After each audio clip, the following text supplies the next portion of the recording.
You're watching EAC News. Thank you for joining us. Let's have a look at today's finance. The CSX index is currently at 535.24 points, down 3.04 points or 0.56%. The daily exchange rate is 4,045 real to the US dollars. Now a look at what else is happening in finance around the world.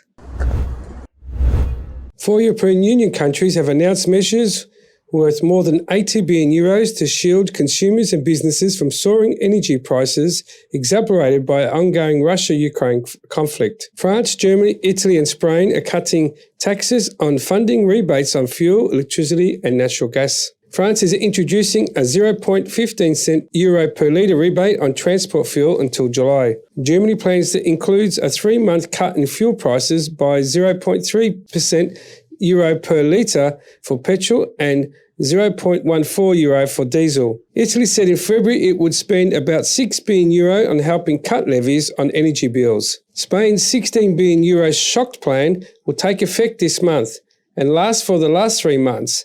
The government will subsidise fuel prices by 0.2 euro a litre and provide 450 million euros in direct aid for transport companies. US stocks closed lower yesterday after a session which saw 3 benchmarks slip between positive and negative territory as investors contrast the Bank of America's positive earnings with struggling bond yields ahead of further earnings cues this week. Trading volumes were thin after Easter break.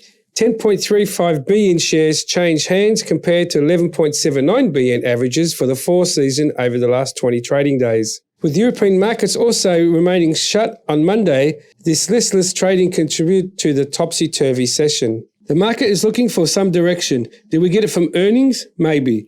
But from the overreaching factors continue to be what does China look like with its zero COVID policy? And what does the Fed look like going forward in terms of interest rates and inflations? And with the ruble briefly firmed past the 79 mark against the dollar on Monday, while stock indexes fell and the market lacked new momentum, investors watched developments around Russia's calls a special military operation in Ukraine. By 11:14 GMT, the ruble had gained 1.1% to 79.10 against the dollar after briefing touching 78.80, its strongest since April 12th.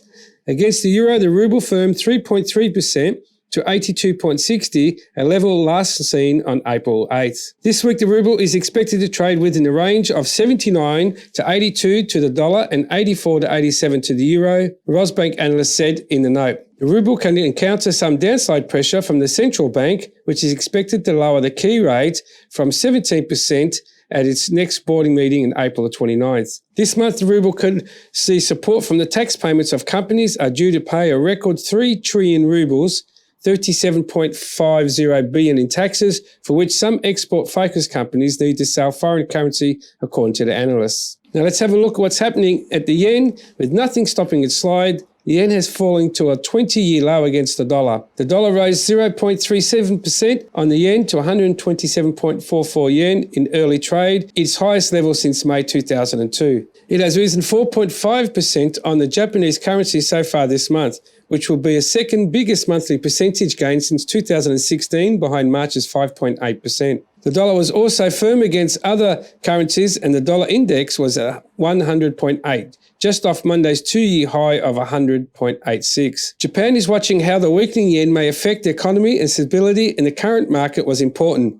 Finance Minister Shansichi Suzuki said on Tuesday, retaining earlier remarks of the several politicians and officials. The euro was at 1.0776, testing last week's 2-year low of 1.0756, and the sterling was also soft at $1.3006, not helping the latest fighting in Ukraine. Elsewhere, the Australian dollar edged up from Monday's 1-month low and was trading at 73.55 cents. Bitcoin has also managed to find its feet, trading at 40,800 on Tuesday after hitting a 1-month low at 38,547 on Monday.